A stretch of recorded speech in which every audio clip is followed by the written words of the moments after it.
ইরান-ইসরায়েল চলমান যুদ্ধে আমরা মুসলিমরা কোন পক্ষ নিব? কেননা ইরানি মুসলিমদের আকীদা ও আমাদের আকীদার মধ্যে ব্যাপক পার্থক্য রয়েছে। দেখুন, একটা কমন নীতি আমাদের প্রত্যেকেরই জানা থাকা দরকার। সেটা হলো একজন মুসলমান তিনি সবসময় মাজলুমের পক্ষ অবলম্বন করবেন। যখন দুটি বিবাদমান পক্ষের মধ্যে একটা মাজলুম আর একটা জালিম হবে, তখন সেই ঘটনায় মুসলমানরা সবসময় জুলুমের বিরুদ্ধে অবস্থান নিবে।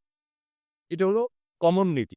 এমনকি জুলুমের শিকার মানুষটা যদি অমুসলিমও হয়, তারপরেও তার প্রতি মুসলমানের সিম্প্যাথি থাকবে। মুসলমান কখনো জুলুমের সাথে সঙ্গ দিবে না, যদি জালেম মুসলমানও হয়। অতএব আপনার সাথে কোনো মাজলুমের যদি আকীদাগত মতপার্থক্য থাকেও, সেই মতপার্থক্য আপন জায়গায় থাকবে, সেটাকে আপনি রাখবেন এবং বিরোধিতার জায়গাটা আপন জায়গায় থাকবে। কিন্তু এতৎসত্ত্বেও যদি সে জুলুমের শিকার হয়, তাহলে আপনি জুলুমের বিরুদ্ধে অবস্থান নিবেন। অন্তত সার্বিকভাবে, সামগ্রিকভাবে আপনি সেটার বিরুদ্ধে অবস্থান নিতে না পারলেও মানসিকভাবে হলেও তার বিরুদ্ধে আপনাকে অবস্থান নিতে হবে। এটি হলো মৌলিক নীতিমালা। মুসলমান কখনো জালেমের পক্ষে যেতে পারে না।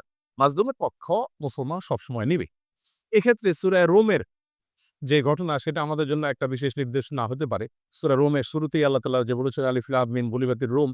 এখানে আমরা দেখেছি যে রোমানদের সাথে তখন পারস্যের অগ্নিপ্রযুক্তের সাথে যে যুদ্ধ হয়েছে, সেই যুদ্ধে মক্কার মুশরিকরা পারস্যদের আর মক্কার মুসলমানেরা সাহাবা একরাম তারা রোমানদের সমর্থন করেছে। কেন? কারণ রোমানদের সাথে আকীদাগত মতপার্থক্য থাকা সত্ত্বেও তারা আসমানি ধর্মে বিশ্বাসী, মুসলমানরা আসমানি ধর্মে বিশ্বাসী। এই জায়গাতে মিল আছে। এই যে ঐক্যের একটা যোগসূত্র আছে, সেটার ভিত্তিতে তাদের প্রতি সমর্থন ছিল। আর পারস্য তারা মুশরিক ছিল, ঐক্যের যোগসূত্র ছিল না সে অর্থে।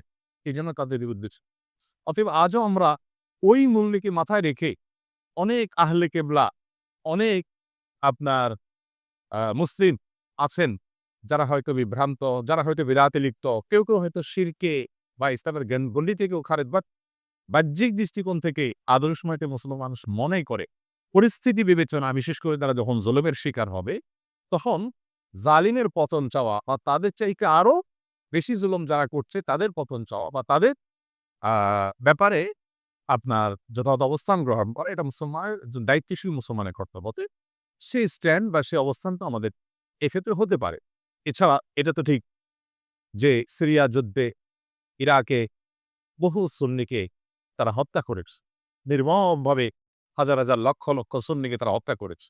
মূলত পৃথিবীতে মানুষের পাপের কৃতকর্মের প্রায়শ্চিত্ত মানুষকে করতে হয়। বিশেষ করে জুলুম যদি করে কেউ, তাহলে জীবদ্দশাতেই তার প্রায়শ্চিত্ত করতে হয়। আখিরাতে তো আছেই। এইজন্য জুলুম থেকে আমরা সবসময় নিজেদেরকে বাঁচিয়ে রাখবো। কোন যুক্তিতেই আমরা জুলুম করব না। এমনকি যুদ্ধক্ষেত্রেও নবী সাল্লাল্লাহু আলাইহি ওয়াসাল্লাম আমাদেরকে জুলুম করার পারমিশন দেন নাই। অমুসলিমের সাথেও আল্লাহ তাআলা জুলুম করার পারমিশন আমাদেরকে দেন নাই। অতএব যেই জুলুম আল্লাহ নিজের জন্য হারাম করেছেন, হাদিসে কুদসিতে আল্লাহ বলেছেন, "ইন্নী হারামতু যুলমা আলা নাফসি", হে আমার বান্দারা, তোমরা জেনে রাখো আমি নিজের প্রতি নিজে জুলুমকে হারাম করে রেখেছি। ফালা তাযালামু, অতএব তোমরা একে অন্যের প্রতি জুলুম করিও না। এটা আল্লাহর কথা, হাদিসে কুদসি তিনি বলেছেন। সো জুলুম থেকে আমরা হাজার মাইল দূরে থাকবো। আমার দ্বারা যেন কারো প্রতি অবিচার না।